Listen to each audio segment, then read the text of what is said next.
Hi, welcome to Healing the Trauma Within. In this session, I am talking with Taheera Young about trauma and relationships. Let me tell you a little bit about Taheera. She is the owner and founder of Healing Evolution. She is a healing mentor guiding transition to take back the power that was taken away by reclaiming trust, setting boundaries, leading with forgiveness with yourself and others. If I can stumble over my tongue here. Healing the mind, body, and soul in the process that leads to connections that your heart desires. She started her healing journey in 2016 when she was in a very uncomfortable place in her life. She knew deep down that she had a purpose in life to be fulfilled. She started the inner work daily and was able to heal herself and her family and clients all over the world. She helps women reconnect love and happiness within themselves and bring that into their relationships. So welcome, Taheera. Thank you for having me. Well, I'm thrilled to have you here. This is a very good topic because we don't necessarily realize how our past traumas interact or affect our current relationships. That is so true. So why don't we start there? Can you tell us a little bit about that, how that works, how our past affects our present? Of course. So it does affect our relationships, believe it or not, within ourselves, as well as other relationships with our significant other, our relationships with family, our relationships with friends, even with our children. It does affect when we do not heal those past different traumatic experiences. It does, unfortunately, trickle down into other relationships, unfortunately. Then, we have a tendency to be re-triggered by a simple word or simple action that other people are doing in our lives. And that just re-triggers us, and that just keeps us buried down into the past. And we're bringing that past into other relationships, even if it's like existing relationships or if it's a brand new relationship as well. And a lot of people seem to have that different outlook on relationships. Oh, I thought this relationship was the one, or I thought that this relationship and a friendship was going to be really amazing and having like a sisterhood or a fanhood kind of relationship. And deep down, it's like more of a toxic relationship at the end of the day. When they are attracting different toxic relationships, they're like, well, why do I keep having these different toxic relationships? And they're not going back to the very beginning of, oh, I need to like heal my past first before I can actually move forward. And that's what a lot of men and women really, really get hung up on, where like, I don't know where to start. I don't know where to go. I don't even know where to even begin or what's really going on. All they know is that they're being in a painful situation with their relationships, and they're like, I can't even see straight, kind of. So that's kind of how trauma experiences or your past really affect your different relationships. It really affects your mind, your body, and your spirit as well. Absolutely. And I know from experience, for me, I repeated my past. I repeated relationship over and over and over again, just with a different person, as far as romantic relationships. And with my kids, I wasn't the mom I wanted to be. And I never knew why until it was too late. My kids were already grown. It's because of my past, because I didn't heal the trauma. Right. So how can we know if right now today our trauma is affecting our current relationships? How do we start looking for that? So we'll start to, just bring awareness to a situation, even if it's within yourself or a relationship that you're currently in, or a relationship with your family or friends. Just knowing that if you feel unease about certain situations within the relationship in itself, that's something like to explore, figuring out if this really is a solid relationship. Where do I really need to go from here? just knowing like how this relationship makes you feel overall. This relationship is draining you, like you're tired all the time. You are, you're not getting the support and guidance in that relationship. But it's like, okay, that's something I need to kind of like observe. Why am I not getting the support and the love from this relationship? Going backwards, where do this show up in other relationships? Um, Sometimes a lot of people will go seek therapy to like start the process. And there's nothing wrong with therapy. Therapy is really, really good, and it does have its purpose in that just kind of gives you the ball rolling within your awareness and where you kind of want to see yourself in these different relationships that means the most to you. And if you're going through a transition to a therapy, and then you're like, okay, this therapy it's done its job. Now I need to go further into that. Then a lot of people will start seeking coaches or mentors to kind of help them move along the next step and the next phase in their healing process. And that's when a lot of them come to me, helping them really identify what they've done so far, how have they been feeling so far going through the transition.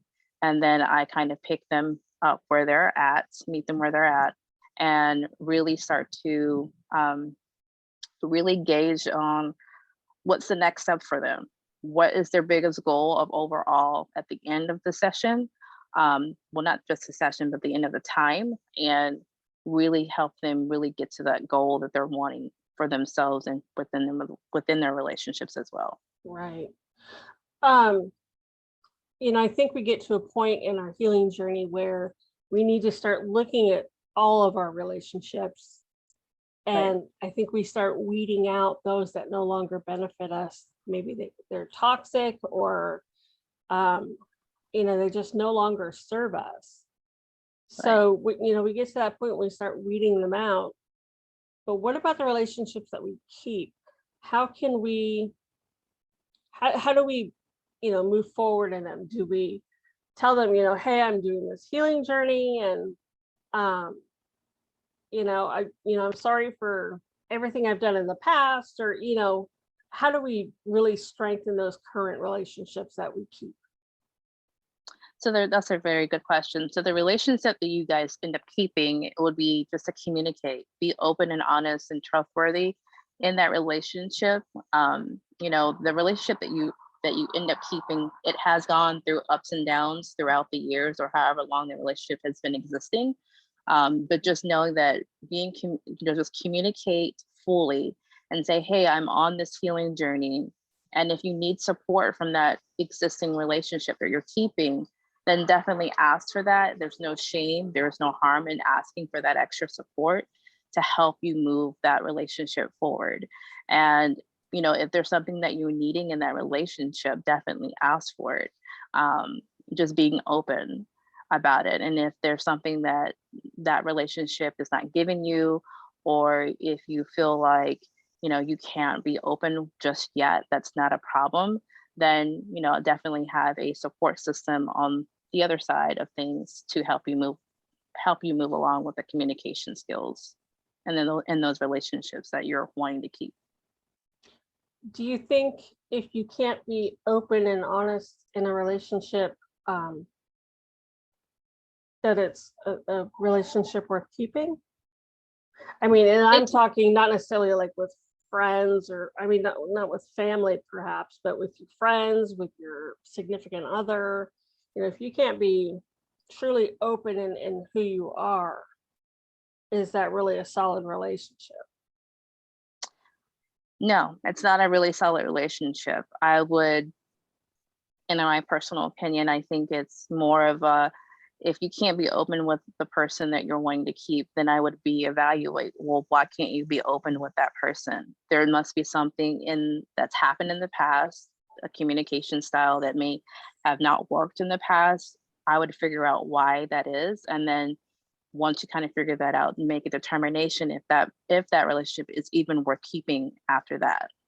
So it's just more about being more open and like looking at the style that you want in that relationship.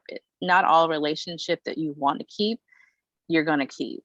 and Right. that goes down to family, that even goes down to a significant other, even with friendships. It's more about the relationship with yourself. And once you kind of heal within yourself and make that, I'm going to be committed to me, I'm going to be open with myself, and however the world sees me, and if they're not meant to be in my life, they're not meant to be. And then you just have to, like, let it go, not dwell on the relationship. Right. I know I've had to call some of my relationships, and it was hard, but it was one of the best things I've done, not only for me, but for my family, because Right. now these toxic people are no longer coming around me or my children.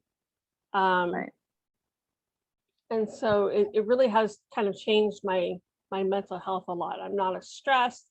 I don't have to worry about, oh, what happens if, somebody comes over and they're being a jerk today, or what mood are they going to be in today, or I don't have to worry about that anymore. But what I do have to focus on is healing the relationships that I have, like with my children, with my friends, with my family. How do we go about, really digging in, especially like with our children, if we've had tumultuous relationships with our children, because of our traumas? How do we go about healing those relationships?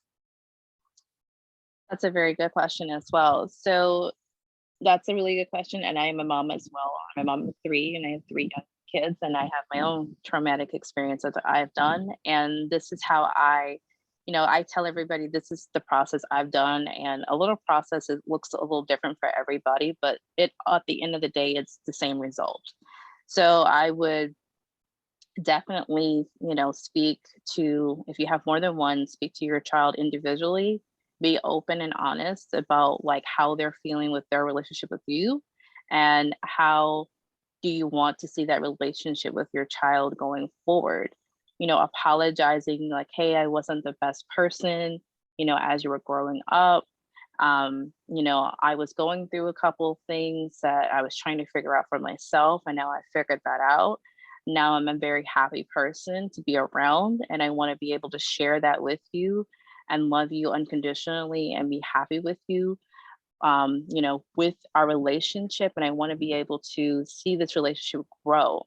And what do you need from me to kind of, make that relationship stronger? So just being open and communicate with your child or children individually, and then come together as a group, as a family, and really start to plan things out. Like, I want to take time for, one child, and let's spend time equally, individual time, and then we'll do something together, and then we'll do the next child, Mhm. and so forth. So just being able to be open, not to really give them like that whole, depending on how old they are.